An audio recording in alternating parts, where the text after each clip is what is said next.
the power. We'll see how far I can go. That might be good. I'm going to try and get you. There are quite a few areas that I would like to address, but I've chosen just a few. One is you mentioned about international students coming here. I don't know if you're aware that the universities themselves do massive recruitment for those international students. They go all over the world to recruit those students to come in. And international students pay probably 3-4 times more than the students here for the same education. So I just wanted to point that out. They don't automatically get given a job. They have to apply just like anybody else. And it may be that they actually have to return to their own country and maybe even just apply from there. So it's not a given that they would get employment. The issue of segregation, I think, is a huge one. Yes, there are enclaves, and there have been enclaves throughout history of different people from different cultures. But I'd like you to think of why. Why are they drawn to their own people? And one of the reasons for that, I believe, is that we are not being welcoming enough to those immigrants that are coming in.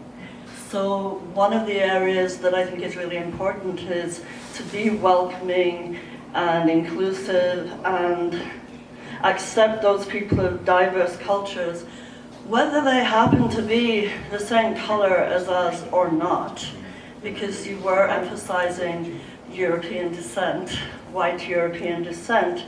And of course, in recent years, we've had people coming from Syria, we've had people coming from African countries, Iraq, Iran. And so the sentiment that you're giving me, that I'm taking away with me, is that those people are not welcome. That if they look like us, then they are, and that otherwise they're not. With regard to immigration processes, there's very stringent processes that people have to go through, whether they're coming here as a refugee or coming here as an immigrant. Very stringent. It's not easy to come here as an immigrant. I came here as an immigrant 37 years ago. I'm a senior. My son is a veteran. But I don't deny that in terms of humanitarian processes that we should not help refugees.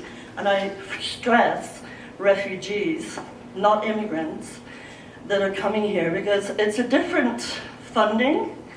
We tend to think we're giving to refugees, but then we can't give to seniors or we can't give to veterans. They're different pots of money, okay?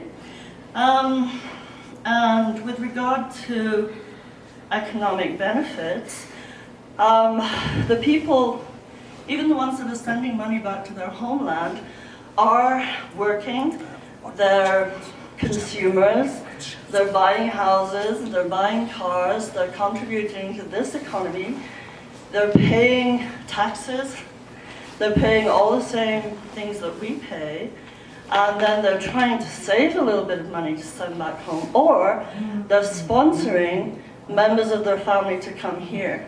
And sponsorship costs a lot of money also. So it's not free to get seniors, or you had mentioned elders. It's not free to bring them here, so it costs money. That's all I want to say. Yeah, thank you. Yeah, thank you for sharing. I'm not going to repeat what I said. Just, we have to understand that Euro-Canadians, that's the heritage of our country. It's a fact. Our heritage is bicultural, dating back to pre-Confederation, Anglophone, Francophone, and it's grown from there. That is a fact, everyone. Don't forget that. And there's Aboriginal people. That's the starting heritage of Canada. Does anybody else want to speak? Can I have one shot, real quick, economics? Just short. Real short. Yeah.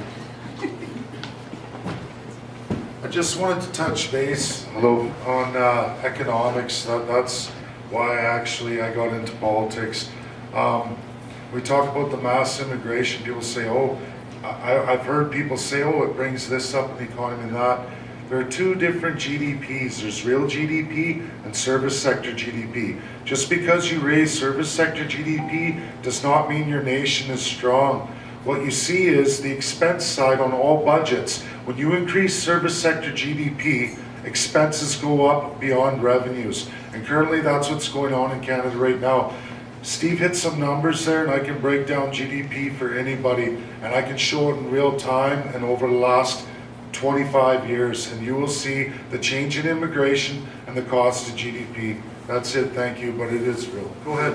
Can you please share those numbers to the website, like to the NCA Facebook page? I don't mind. I'm with a cited different. sources? Yeah, Sure. send it to me. I will. I'll work with Steve after. I'm with a Okay. different party, but we have it on our website, but we'll share. I'll Yeah, work with link Steve. it all through, thank you. Yep.